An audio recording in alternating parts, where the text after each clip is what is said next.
Hello बच्चों। हम आपके लिए एक न्यू सीरीज लेकर आ रहे हैं जिसका नाम है रामायण से सीख जेई नीट में जीत। इसका पहला टॉपिक बहुत ही पावरफुल टॉपिक है। आप ध्यान से देखो क्या है। Accidents happen by higher plan. हमारी लाइफ में बहुत सारे एक्सीडेंट्स होंगे, सेटबैक्स आएंगे, प्रॉब्लम्स आएंगी जिससे हम एंजाइटी डिप्रेशन में चले जाते हैं। बट यदि हम प्रोसेस पर ट्रस्ट करते हैं, जर्नी पर ट्रस्ट करते हैं, हमें सफलता जरूर मिलती है। इसको हम रामायण के एक प्रैक्टिकल एग्जाम्पल से समझते हैं, रामायण की एक प्रैक्टिकल स्टोरी से हम समझते हैं। तो जब दशरथ महाराज अपने पुत्र प्राप्ति के लिए एक बहुत बड़ा यज्ञ कर रहे थे, उस यज्ञ में से एक बहुत खतरनाक राक्षस निकला, एकदम लाल आग की तरह, और उसको देखकर सारे अयोध्यावासी डर गए। लेकिन उनने एक चीज नहीं छोड़ी, वो थी फेथ, भरोसा। किसके ऊपर भरोसा? ऋषियों के ऊपर। इस प्रोसेस के ऊपर भरोसा था, उसको नहीं छोड़ा, जिससे कि उनको सफलता मिलेगी मिलेगी। तो यहां से हम पहली चीज हम सीखते हैं वो है faith, the first ingredient of success. कि जो सक्सेस का, सफलता का पहला इंग्रेडिएंट है वो क्या है? फेथ। तो आपको किस पर फेथ करना है? अपने बुक्स पर, टीचर पर, और उस प्रोसेस पर, सिस्टम पर जो आप जेई नीट के लिए फॉलो कर रहे हो। जैसे कि अयोध्या के लोगों को राजा पर भरोसा था, राजा को ऋषियों पर भरोसा था, और ऋषियों को स्क्रिप्चर्स पर भरोसा था। सिमिलरली आपको अपने बुक्स पर, टीचर्स पर और इस प्रोसेस पर भरोसा होना ही चाहिए, तो डेफिनेटली सफलता मिलेगी। तो जो राक्षस आया था वो एक्चुअल में गोल्डन बाउल लेकर आया था, और वो गोल्डन बाउल में एक खीर थी, पायसम, जिसे दशरथ महाराज ने अपनी अलग अलग तीनों रानियों को दिया। और पर जैसे ही सुमित्रा को वो देने वाले थे, तो एक बड़ा सा बाज, एक बड़ी सी चील आई और उस पायसम को, उस गोल्डन बाउल को छीन कर ले गई। एक और सेटबैक। हमारी लाइफ में अभी जेई की प्रिपरेशन बार बार सेटबैक आएंगे। कभी हेल्थ प्रॉब्लम होगी, कभी दिमाग काम नहीं करेगा, कभी किसी की शादी आएगी, कभी दोस्त के साथ कुछ प्रॉब्लम होगा, कभी इमोशनल डिस्टरबेंस, कभी फिजिकल, बहुत सारी तरह की प्रॉब्लम आएंगी। लेकिन याद रखो, every problem happens because of higher plan. भगवान का कुछ ना कुछ प्लान है, इसलिए हमारे साथ हो रही है, अदरवाइज वो नहीं होती। कुछ ना कुछ सिखा के जा रही है। तो यहाँ ऋषियों ने फिर एक्सप्लेन किया कि देखो, वो जो चील था, वाज था, वो कोई ऑर्डिनरी वाज नहीं था। वो कौन था? स्वयं गरुड़ थे, विष्णु के वाहन थे। तो इसका मतलब विष्णु भगवान ने ही कुछ ना कुछ सोचकर ऐसा करवाया है, because of some higher plan.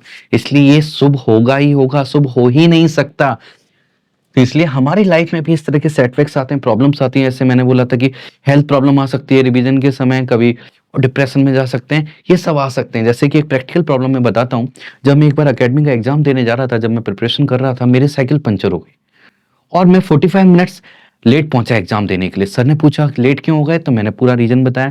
Then sir ने कहा बहुत अच्छा हुआ। मैंने कहा ऐसा क्यों बोल रहे हो सर, ऐसा कैसे हो सकता है? बोले यदि फाइनल एग्जाम होता और उसमें लेट हो जाते तो क्या होता? मैंने बोला बहुत बुरा होता। तो बोले इसीलिए भगवान चाहते थे कि तुम्हें बता दे फाइनल एग्जाम में भी ऐसा कुछ हो सकता है, इसलिए एग्जाम हॉल में कम से कम 1 घंटे पहले पहुंचो, जिससे कि इस तरह की सिचुएशन हो तो उसको टैकल कर सको। ओके, तो इसीलिए एक चीज जो हम यहां से सीखना चाहते हैं वो क्या है?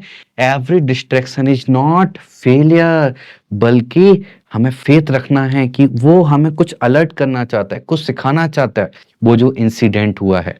और जो टाइमिंग है वो भी परफेक्ट है, इसलिए टाइमिंग पर, हायर प्लान पर भरोसा रखो, फेथ रखो,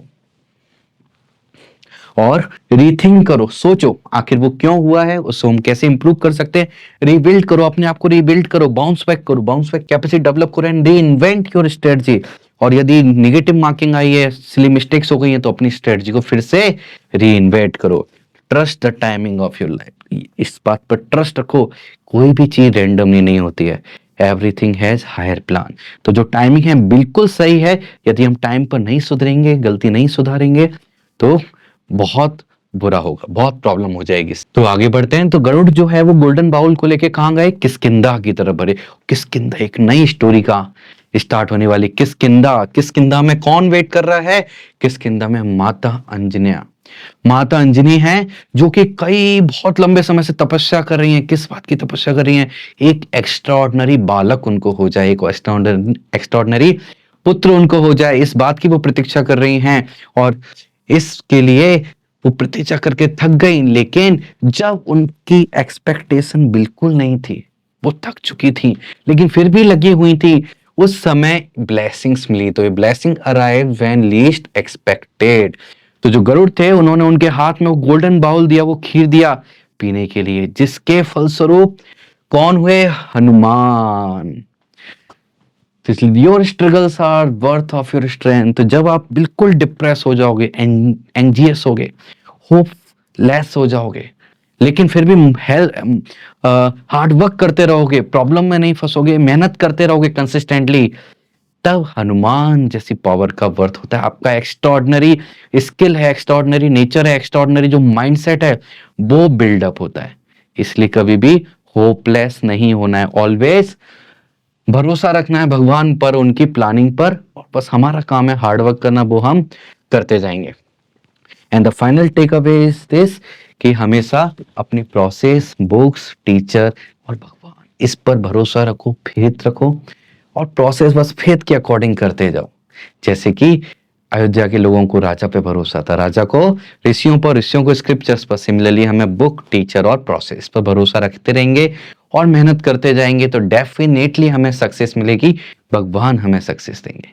थैंक यू वेरी मच।